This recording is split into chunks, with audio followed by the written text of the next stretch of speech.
Thank you so much, Mark. It's very good to be back for another day. I was rushing this morning.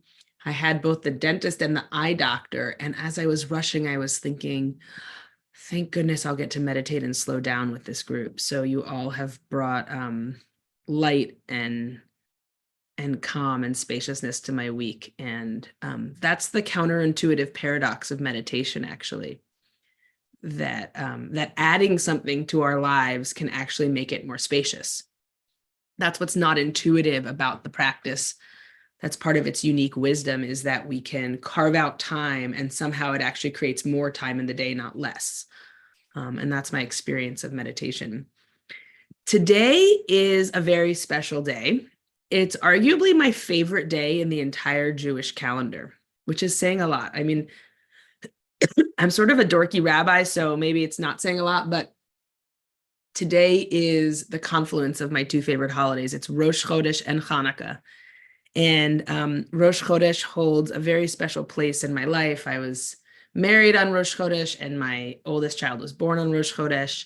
And we in our household celebrate Rosh Chodesh every month. And so Rosh Chodesh Hanukkah is my favorite night of Hanukkah. We get the new moon of Tevet.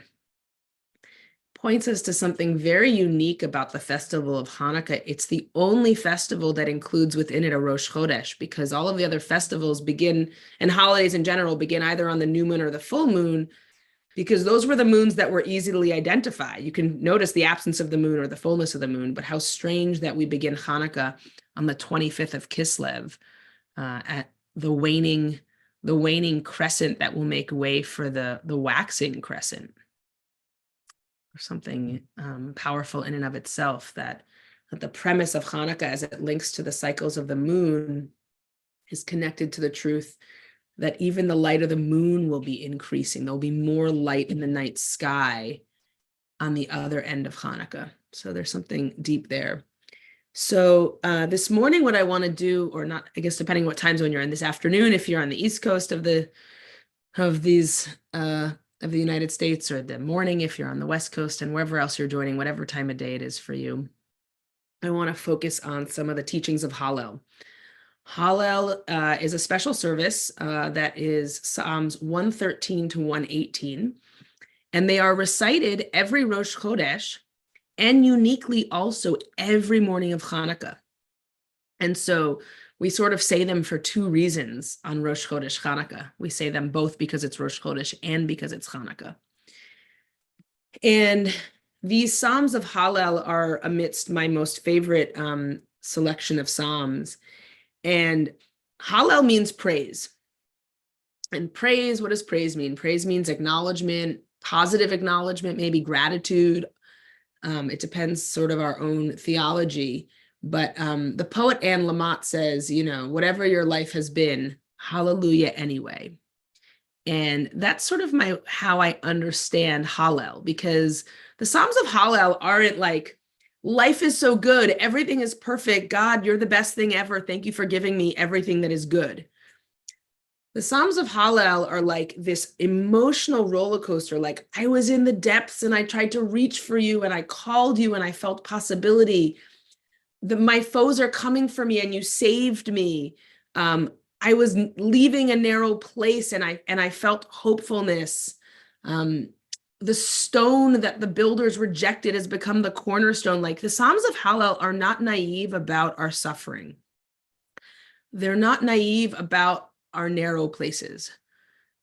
And their response is like that we can find an orientation of gratitude and praise and possibility in the face of the reality that to be human is to experience in adversity and suffering and narrowness and anxiety and loneliness, that all of this is part of being human, and that we can like externalize our longings in a way that comes out actually as prayerful possibility. And that's how I experience Hallel, as sort of a great saving cry that is not naive, but is honest about the fact that we are vulnerable and we need help and we need hope.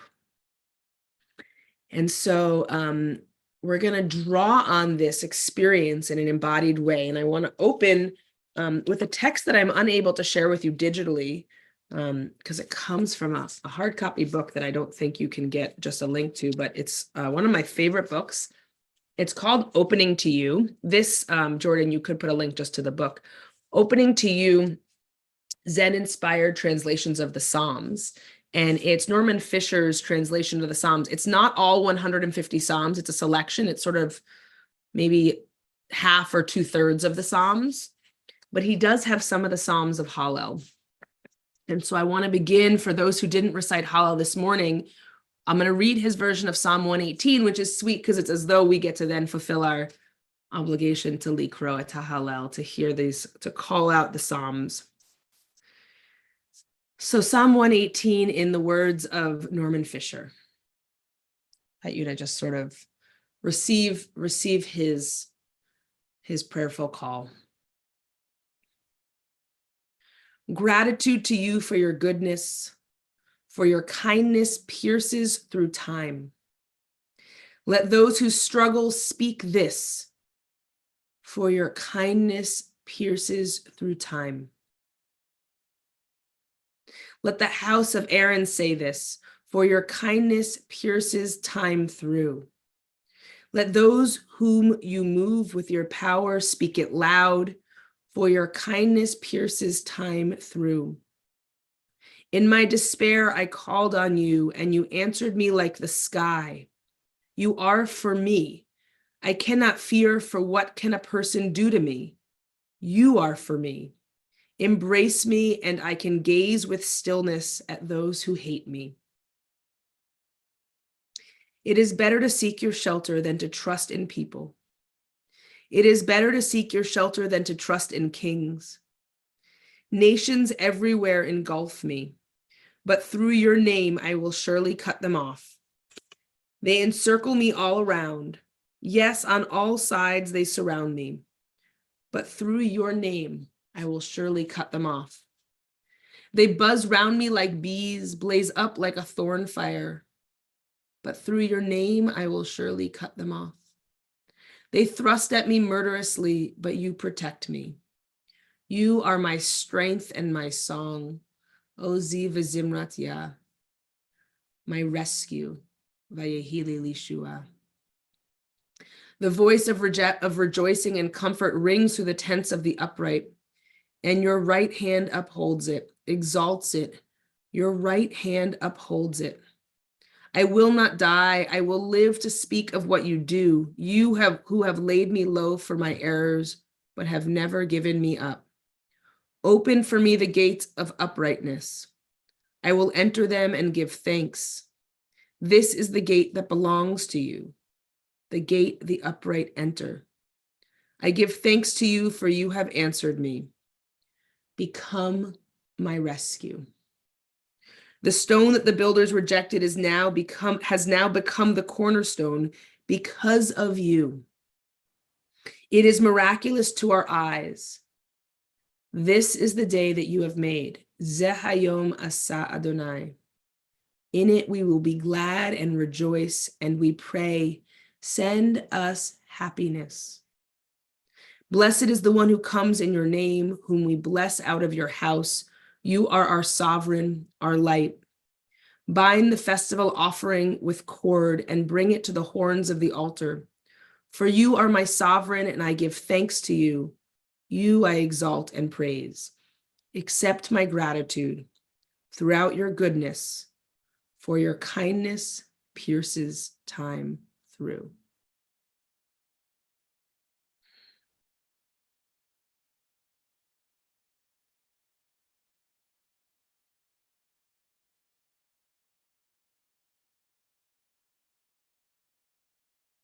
Ki leolam chasdo.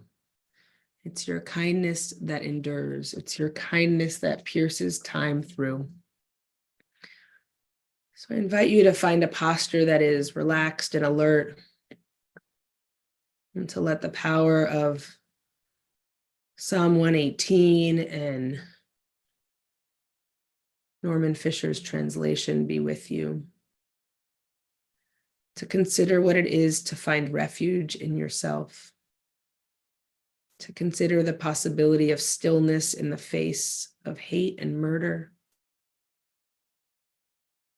to consider the idea that your faith in the ineffable will undermine the violence around you, to consider that your capacity for kindness and compassion is what endures.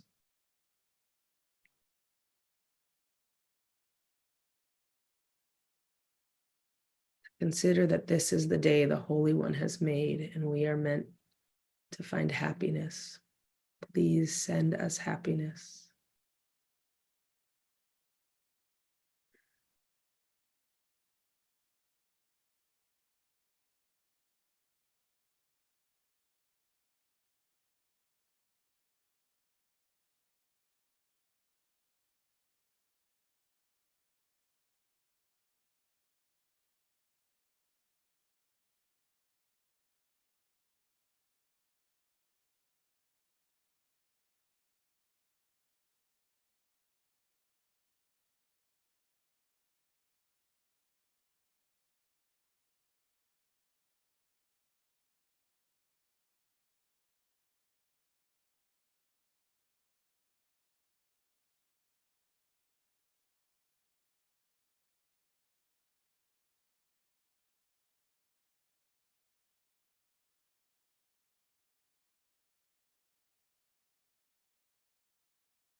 We take refuge in the breath. We create a shelter in our own experience. We shelter ourselves from the chaos of the mind and the chaos of the world. To carve out an inner quiet. Call ourselves to stillness in the face of it all.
This is the day we have. This is the day we've been given. This is the day that God has made. It's our task to find joy in it, whatever the day is. To say hallelujah anyway. To know that to rejoice is not to live in naive oblivion to suffering, but to remember that joy allows us to endure. Joy allows us to be kind, to be generous, to be caring.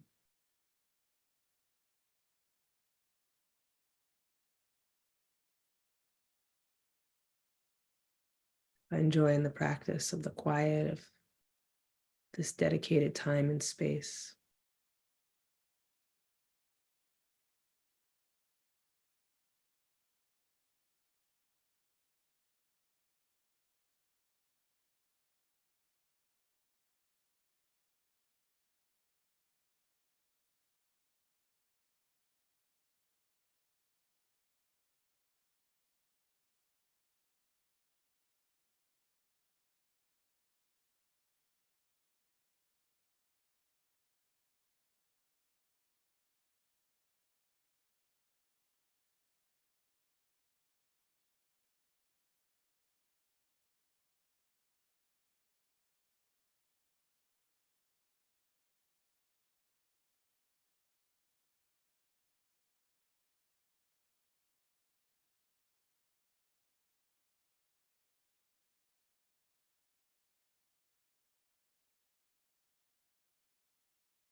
The slow inhale and the even slower exhale.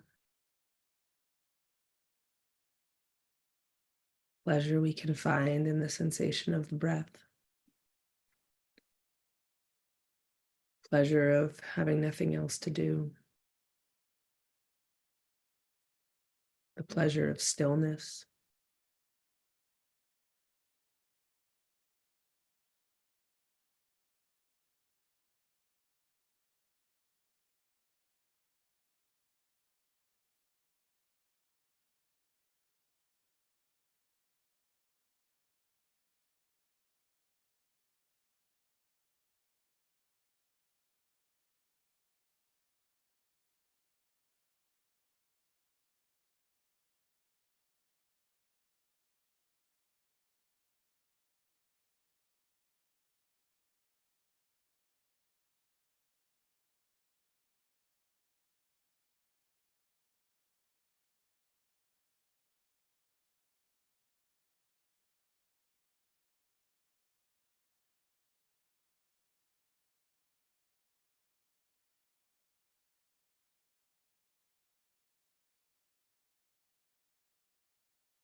We take refuge in the body and the breath.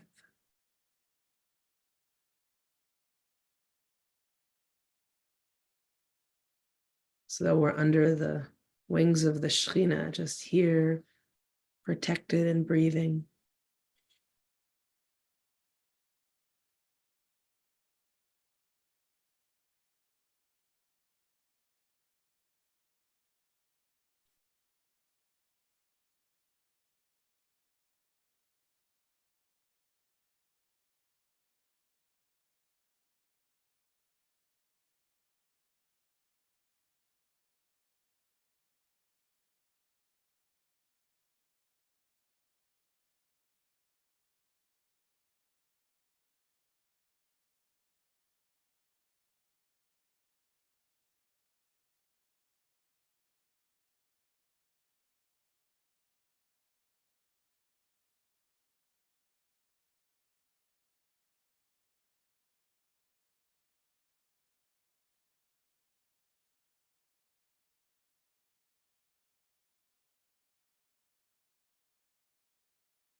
invite you to take a final slow breath, the long exhale, and listen for the sound of the bell from beginning to end.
When you're ready, you can open your eyes, and I'd like to close with a poem. This is a poem in some ways that is a response to Psalm 118. It's by the Palestinian-American poet Naomi Shihab Nye, and it's called So Much Happiness. It is difficult to know what to do with so much happiness. With sadness, there is something to rub against, a wound to tend with lotion and cloth. When the world falls in around you, you have pieces to pick up, something to hold in your hands like ticket stubs or change. But happiness floats. It doesn't need you to hold it down. It doesn't need anything.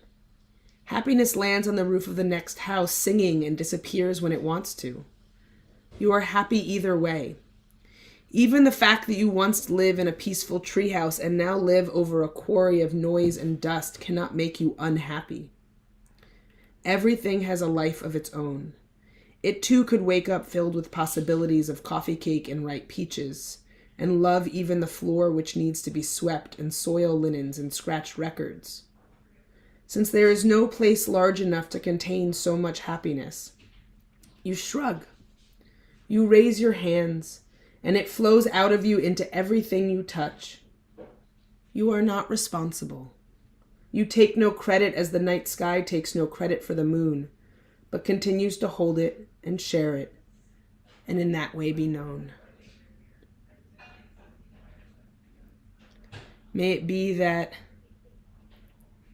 you feel the lightness of happiness, a happiness that floats, which you are not responsible for, which you take no credit for, but which flows out of you and touches everything.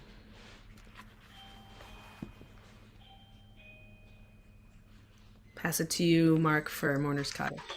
Thank you so much, Rabbi Ari Lev. A beautiful, beautiful practice on this Rosh Chodesh, and giving us an opportunity to immerse in the gratitude, the joy represented by Hallel today. And as we do each day, we offer those of you who are in mourning, observing a yard site, if it's your custom to join in the Mourner's Cottage, to do so. If you're not reciting Kaddish, we ask that you use this time to stay present for those who are and support them with your compassion and presence. Thanks to Jordan for sharing the words of the Kaddish on the screen. You can put the name or names of anyone that you're honoring today in the chat, either now or after we recite Kaddish. And if you are doing so, I invite you to join me by rising in body or in spirit, and you can unmute at this time.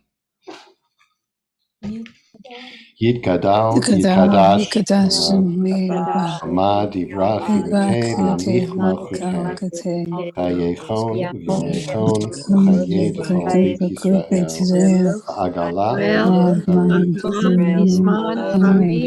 Yehesh me Rabba Barak Tava Mam Hadar Yale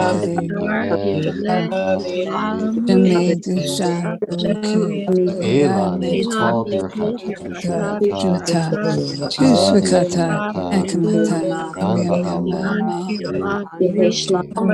Ruchim Ishlama Rabbanim Shaya Ein Os Shalom Bilmad Yas Shalom Leinu Yakol Yisrael Yakol Yoshvei Tevel Amen. Friends, thanks so much for joining us today, and thanks as well to Jordan Pollack for holding our tech space, and to Rabbi Ari Lev Fornari of Kol Tzedek Synagogue in West Philadelphia for leading us again so beautifully today in this week-long practice, taking us on a journey through the themes of Hanukkah and expanding our inner light. If you're leaving us now, we hope to join us tomorrow for the next installment, and or to join us on Friday to sit into Shabbat together on the final day of Hanukkah on Friday. And if you're staying on, of course, as always, you're welcome to share reflections on the teaching, on the readings, on your experience, or to use the time just to continue to sit with us in this container, in this community of practice. And Ari Lev, thank you so much. I'm going to bring you back in here.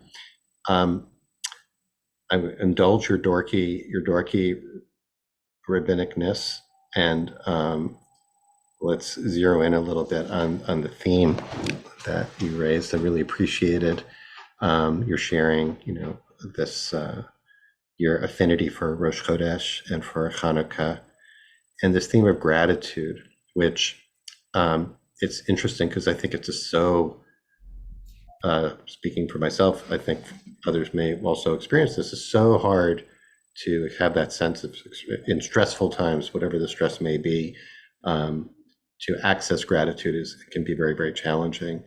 And I think I noticed that Norman Fisher somewhere describes gratitude not as an emotion, not as a feeling, but as actually as kind of a state of awareness, really, that you were taking us to. And I think it's really helpful to lift that up, because the English word gratitude, I think, often has that connotation. And also I want to ask you, just give you a little peek ahead about the connection between gratitude and happiness, which was, the Naomi Shihab poem, that beautiful poem. The Hebrew word for gratitude, hodaya or hoda'ah, has this connotation of recognition of something, right? It's not actually about the emotions. I wanted you to talk a little bit about that, if you would, about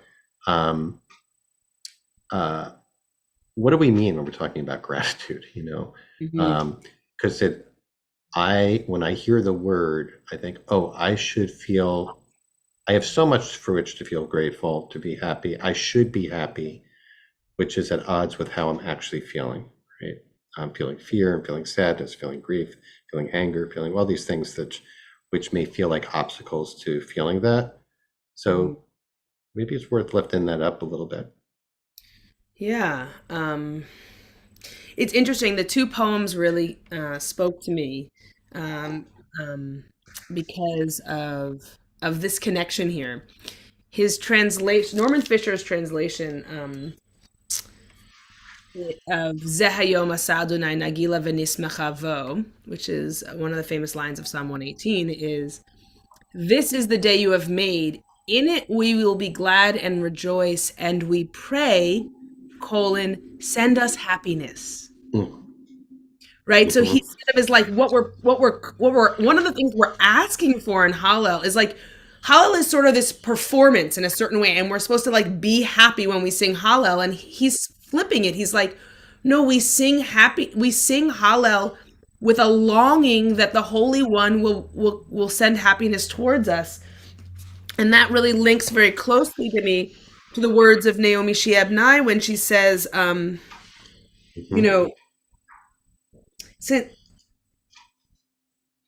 there's no place large enough to contain happiness, and you are not responsible. You take no credit as the night sky takes no credit for the moon, but continues to hold it and share it and in that way be known. Mm-hmm. And there's kind of a Rabbi Nachman kind of happiness. Rabbi Nachman was known to be a very depressed soul. And he said, his spiritual calling was lihiot besimcha, like always be happy. And people could read that and be like, always be happy. What are you talking about? But he wasn't saying that from this naive place. He was saying it as like a discipline.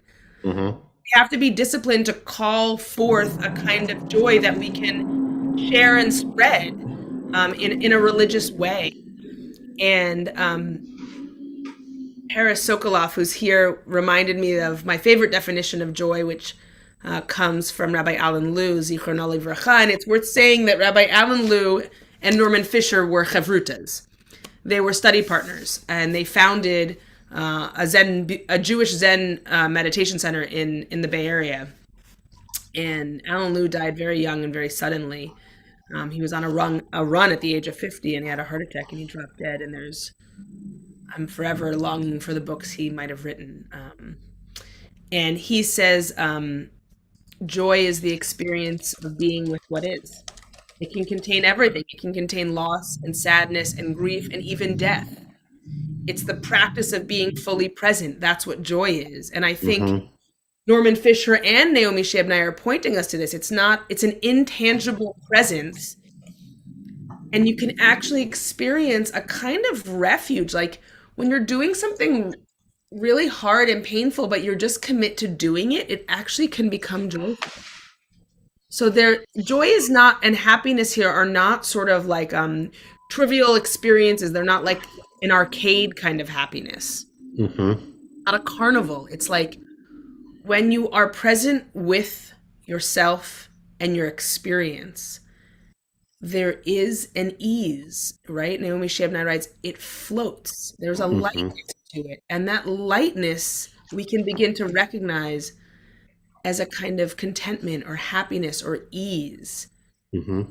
Um, we can recognize that it comes kind of through us, but not from us. Are we saying that the feeling follows the awareness? That is that, in Yes, terms of like the I'm saying, emotional, right? It's. Sorry, go ahead. When you finish. I'm saying our awareness, when we come into fuller awareness, what we can Mm-hmm. notice is a kind of presence and a kind of pleasantness to that presence, right? That's what Mm-hmm. the Viharas would say. We could label that awareness and that presence as pleasant, and that pleasantness, if cultivated, can become a kind of levity. And that levity is a kind of happiness that comes from the inside out that endures. Mm-hmm. Mm-hmm. That's great. So, how about she does in the poem? She mentions grief as well, or pain. Trying to take a look. Yeah, she does. Starts with it, right? Says, with sadness, there's something to rub against, a wound to tend with lotion and cloth. When the world falls in around you, you have pieces to pick up, something to hold in your hands like ticket stubs or change. And then she shifts into how happiness floats, and you don't need doesn't need anything. So would you say?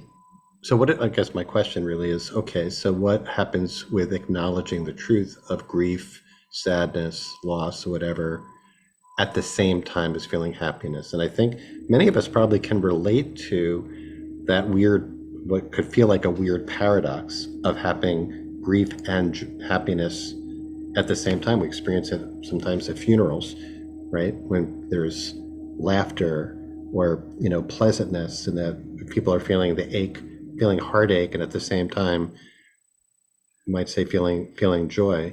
So just thinking about in a time like this where we're holding all of it,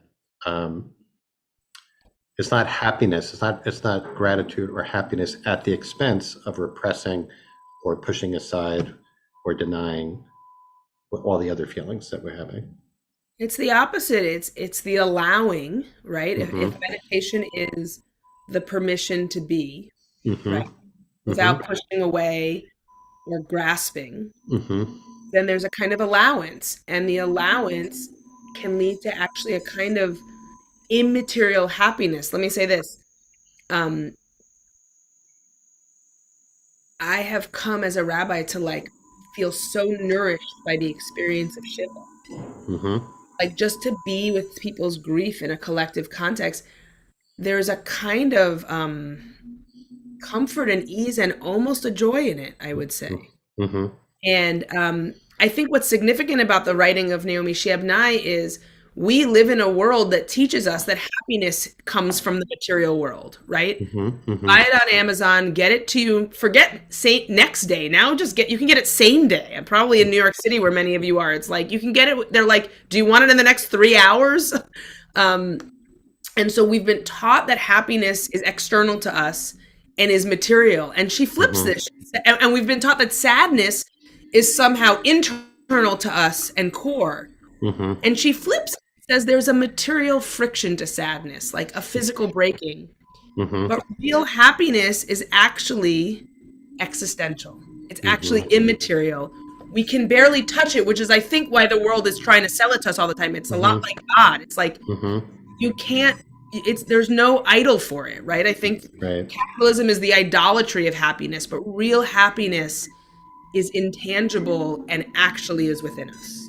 Thinking about you, all that is, I think that's great. And what it's making me think actually about Shabbat or Shabbat consciousness and Yes. about Oneg Shabbat, about Shabbat is about really setting aside time. And what we do here each day is, this little mini Shabbat is for cultivating exactly the awareness that you're describing.